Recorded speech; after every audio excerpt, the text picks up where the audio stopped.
Bonjour, on se retrouve aujourd'hui pour une nouvelle vidéo. Il sera question du dernier plugin qui est développé par la société Baby Audio, à savoir le Tape. Ce plugin est disponible format VST, VST3 Audio Unit AX pour PC et Mac, et il est également compatible avec le processeur, le tout dernier processeur M1 d'Apple.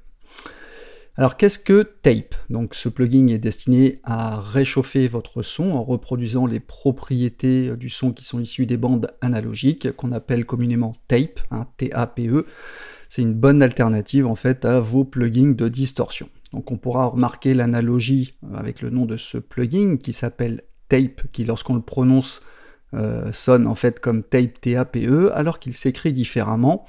T-A-I-P, et qui inclut le AI dedans pour intelligence artificielle en français. Alors que vient faire l'intelligence artificielle là-dedans? Eh ben, au lieu d'utiliser un DSP traditionnel, les ingénieurs de Baby Audio ont travaillé en fait sur un algorithme d'intelligence artificielle pour déchiffrer les nuances invisibles des circuits analogiques complexes.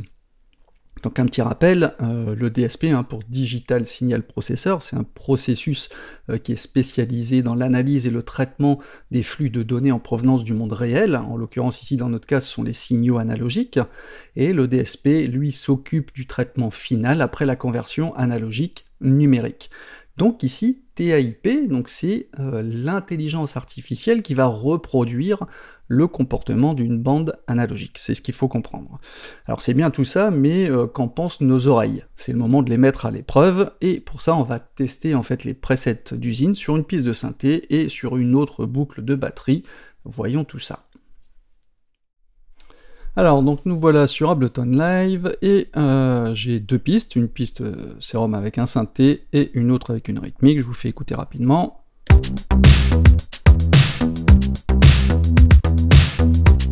Voilà, une simple boucle toute simple, et on va aller chercher notre fameux Tape, et on va le glisser dans un premier temps ici sur la piste synthé, et une autre instance sur la piste, sur la boucle rythmique. Donc Serum ici, hop, je le mets comme ça, on va l'agrandir au max pour que ça soit pratique pour vous. Bon, comme ça, je pense que ça sera bien visible. Alors, avant de vous faire découvrir les presets dont on a accès ici, vous avez les presets de la Factory, avec d'autres artistes qui ont apporté leur contribution. J'ai apporté la mienne également, alors je ne sais pas si elle va faire partie de la Factory, on verra ça plus tard. Ici, vous avez la possibilité de charger les presets directement depuis le dossier de votre disque dur. Ici, de sauvegarder bien évidemment vos presets perso. Ici, on clique ici pour faire un reset, en fait, pour initialiser les paramètres. Et ici, on a des skins différents avec une couleur assez, on va dire, un gris clair, un gris plutôt foncé, et ici, on est plutôt dans le noir ou un gris très foncé. Je vais prendre celui intermédiaire pour le confort visuel. Ici, quand on clique ici, on met en bypass, c'est-à-dire on désactive le plugin, et en recliquant n'importe où, on le réactive. On peut le faire également ici, mais il est conseillé, comme tout plugin, de le désactiver directement depuis la fonction du plugin, puisque les algorithmes en fait prennent en compte les artefacts, les craquements qu'il pourrait y avoir, les craquements disgracieux qu'il pourrait y avoir si on le fait directement ici. Donc s'il y en a un qui est prévu dans le plugin, en général utilisez celui du plugin. Alors, je vous propose d'écouter dans un premier temps les presets sur une piste synthé. Alors ici, donc ça c'est les drums, sur une guitare, basse, vocale, sur un piano. Allez, on va écouter comme ceci, avec et sans effet. Donc sans effet.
Ok, maintenant on va tester sur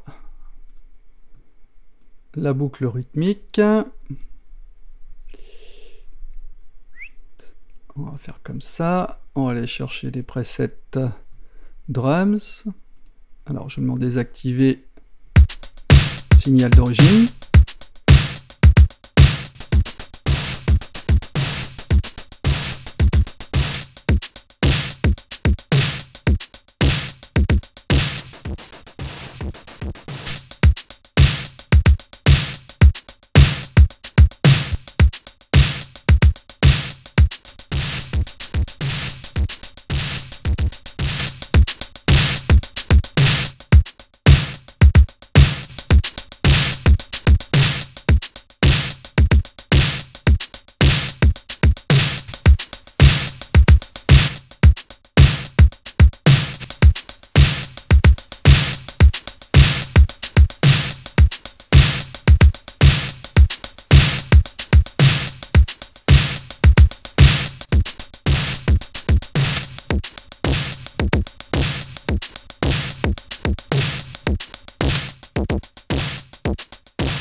Voilà, donc vous aurez compris le principe. Donc on peut faire défiler également les presets gauche-droite comme vous avez pu le voir. Je vais repartir avec un preset initialisé sur les paramètres. Et on va voir, on va revenir peut-être sur celui du synthé. Quoique non, on va rester sur la boucle rythmique. Donc initialiser. Et on va découvrir ensemble tous les paramètres. Alors pour commencer, on a ici le drive. Quand vous voyez qu'on passe la souris dessus, on a l'affichage ici des dB, et on va pouvoir ajouter du drive. Et comment? Eh bien en clic gauche souris et en montant ou en descendant, ou tout simplement en faisant monter la molette de la souris et en la descendant. Donc on va de moins 40 dB au niveau du drive et on le monte jusqu'à plus 40 dB. Un double clic gauche souris réinitialise le paramètre à 0 dB. Vous voyez que quand on active, on lance la lecture, on a la petite cassette qui tourne, on va dire. Et donc ça va nous servir, comme son nom l'indique, à colorer le son, à ajouter du drive, une chaleur subtile de la distorsion pure. Ici, on va l'écouter au fur et à mesure. Je vais partir de de moins 40 dB.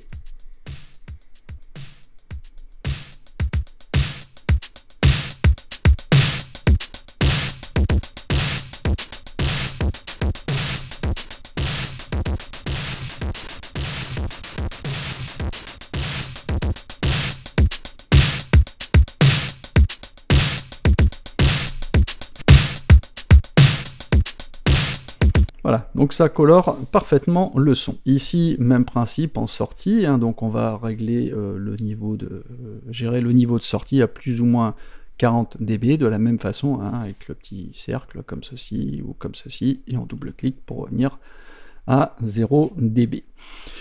Ici, on a un curseur mix qui va de 0 jusqu'à 100. Alors, à quoi il va servir? En fait, c'est une sorte de fader de dry wet, un rapport entre le signal audio traité et celui qui n'est pas traité.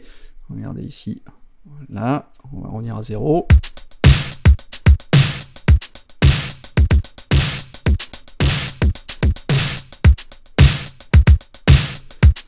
Là, si je suis à 0 et que je commute en bypass, normalement j'aurai le même son.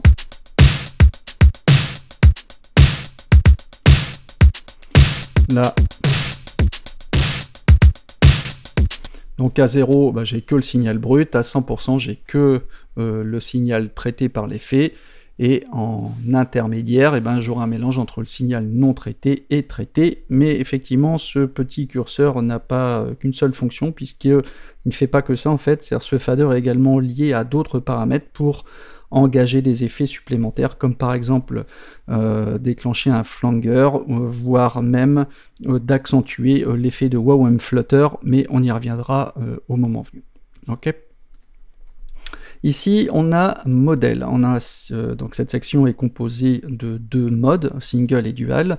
Le mode single qui est par défaut émule une bande tout simplement ordinaire, et le mode dual, lui, va créer une série de deux émulations de bandes enchaînées qui occupent en fait pour moitié la valeur du drive chacune. En fait, ici, quand on est en mode dual, si par exemple, effectivement là je suis à 10 dB, ben, il y en aura 5 qui seront consacrés au premier, à la première émulation de bande, et l'autre, l'autre moitié bien évidemment. Alors, je ne sais pas si ici on va entendre la différence.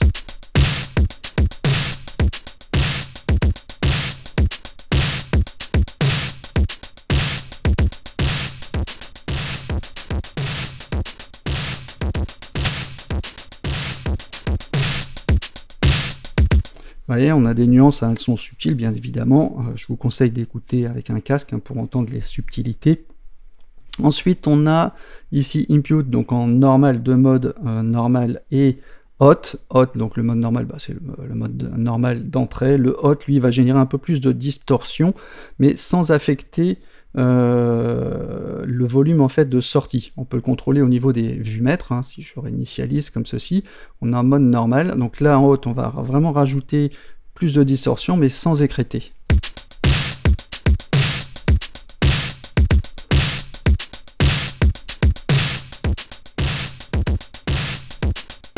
Vous voyez, le son est plus sale, mais on n'augmente pas au niveau des vumètres, au niveau des niveaux.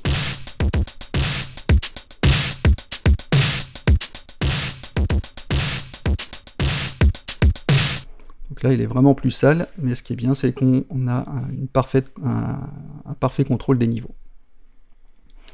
Au niveau du noise, comme son nom l'indique, il permet d'ajouter du bruit, comme on a sur tous les vrais lecteurs enregistreurs à bande. La différence avec ce plugin, c'est que le bruit, en fait, il n'est pas présent, il n'est présent en fait que lors de la lecture du signal audio, ce qui n'est pas toujours le cas en fait dans les autres plugins qui émulent des bandes analogiques, qui ont tendance en fait à diffuser le bruit de façon constante, même quand la lecture est arrêtée. Alors qu'ici, on l'active, mais il va être entendu que lorsqu'on est en lecture.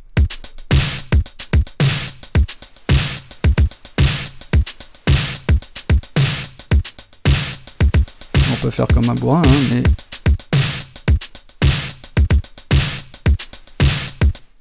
et quand j'arrête, le bruit s'arrête. Et ça, c'est plutôt sympa, ça évite d'encombrer le spectre sonore. Alors ensuite, ici, on a le bouton Where, qui va gérer ce qu'on appelle le wow and flutter, le pleurage et scintillement, qui consiste à reproduire ni plus ni moins les imperfections de lecture des magnétophones ou des baladeurs cassettes, où les bandes étaient plus ou moins tendues et qui s'accéléraient de façon incontrôlable et qui ralentissaient au niveau de la vitesse sur la bande, qui est de façon irrégulière. Et donc cette fonctionnalité permet de mettre en évidence ce principe, qui va être couplé à une courbe de fréquence, de réponse des fréquences, qui sera également modifiée pour accentuer la déformation du signal. Le but, c'est de déformer justement ce signal. On va écouter. Alors, je ne sais pas si je peux être...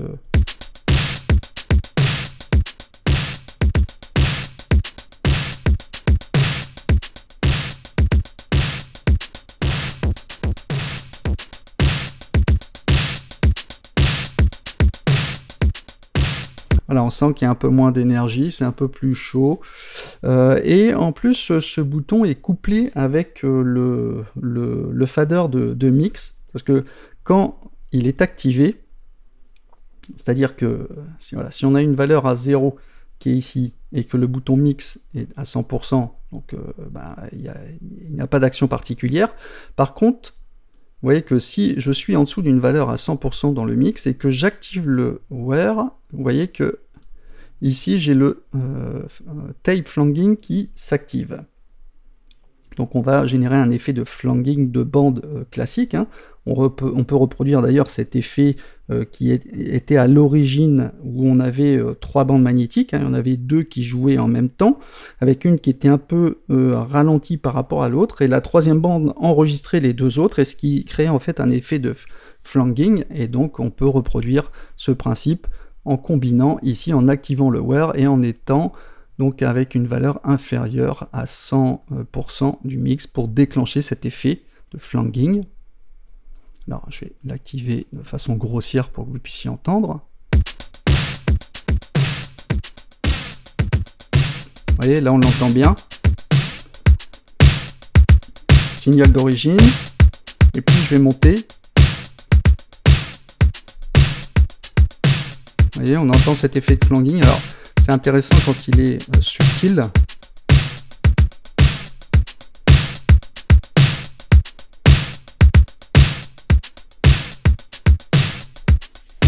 Donc là, on arrive vraiment à reproduire cet effet.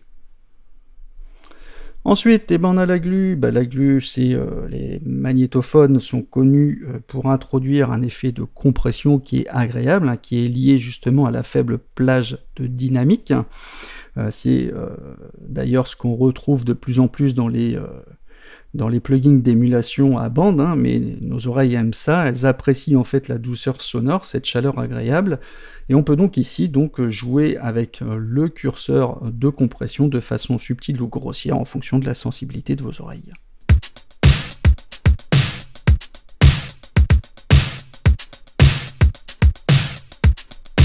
Alors je vais enlever l'effet de flanking.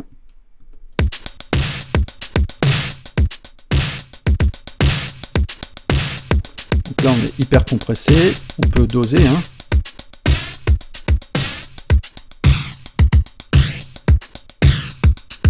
Forcément avec une compression lourde ça va accentuer l'effet de flanking.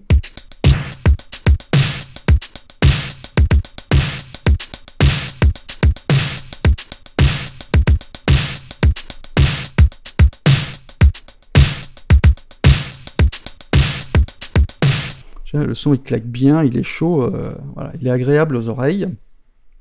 Ensuite on a l'effet de présence. Alors pour ça je vais réinitialiser notre preset.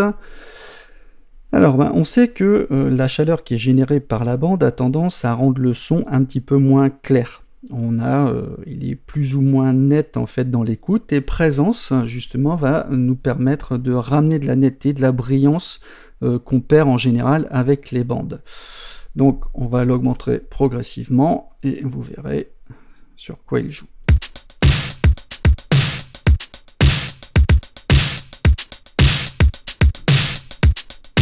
Vous voyez, c'est beaucoup plus brillant dans les fréquences hautes.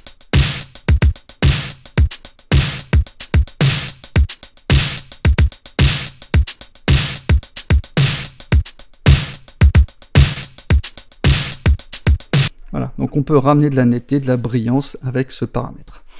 Ensuite, on a le High Shape et le Low Shape. Alors, ce sont deux paramètres qui permettent de saturer les graves et les aigus par rapport aux fréquences qui sont intermédiaires, hein, par rapport au médium. Donc, ça va nous permettre, par exemple, de réchauffer les snares, les caisses claires, hein, qui sont un peu trop percutantes, ou de rapporter un peu de chaleur à un kick qui est trop brillant, par exemple.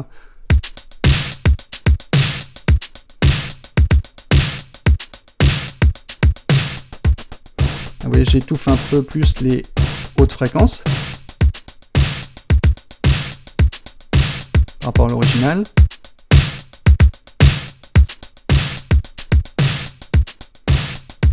Je l'écrase un peu ou je l'accentue. Au niveau du kick,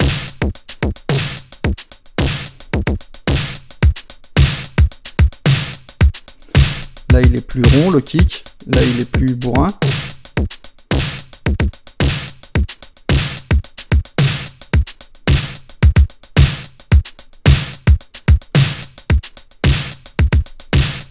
Là, on le rend plus gras, plus chaud, voilà, enfin après c'est une question de réglage, hein. Il y a rien qu'avec tous ces paramètres, hein, on peut faire vraiment des choses qui sont assez sympas.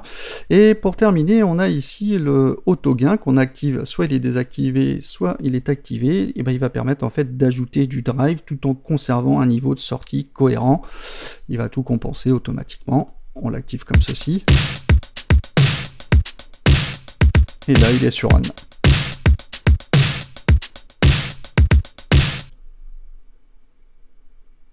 Donc en conclusion, le plugin fait parfaitement le job. Intelligence artificielle ou pas, ça sonne bien et c'est l'essentiel. Les fonctionnalités sont simples à utiliser, on a rapidement des résultats, sans artefacts, sans craquement disgracieux lors de l'écoute. On peut l'utiliser aisément sur une piste, sur un bus, sur un groupe, une piste retour, une piste auxiliaire, voire sur la piste master, c'est comme vous voulez. Comme d'habitude, je serais heureux de savoir ce que vous en pensez. Les idées d'amélioration ou d'évolution du plugin seront les bienvenues. Ça a été le cas notamment lors du précédent plugin que je vous invite à consulter en haut à droite de cette vidéo, avec le Smooth Operator, où les échanges qu'on a pu avoir dans les commentaires ont contribué grâce à vous à faire évoluer le plugin pour le rendre plus performant. Donc je compte sur vous pour le partage de votre ressenti sur ce plugin.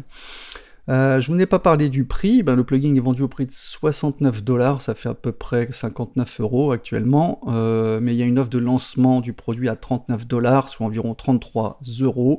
Je vous mets tout ça, le lien dans la description de la vidéo si vous souhaitez le télécharger. Sur ce, merci de m'avoir écouté, n'hésitez pas à liker la vidéo seulement si vous avez aimé, de vous abonner si vous souhaitez être avisé des nouvelles vidéos que je mettrai en ligne. Prenez bien soin de vous, de vos proches et de vos anciens, et je vous dis à bientôt pour de nouvelles vidéos. Ciao ciao!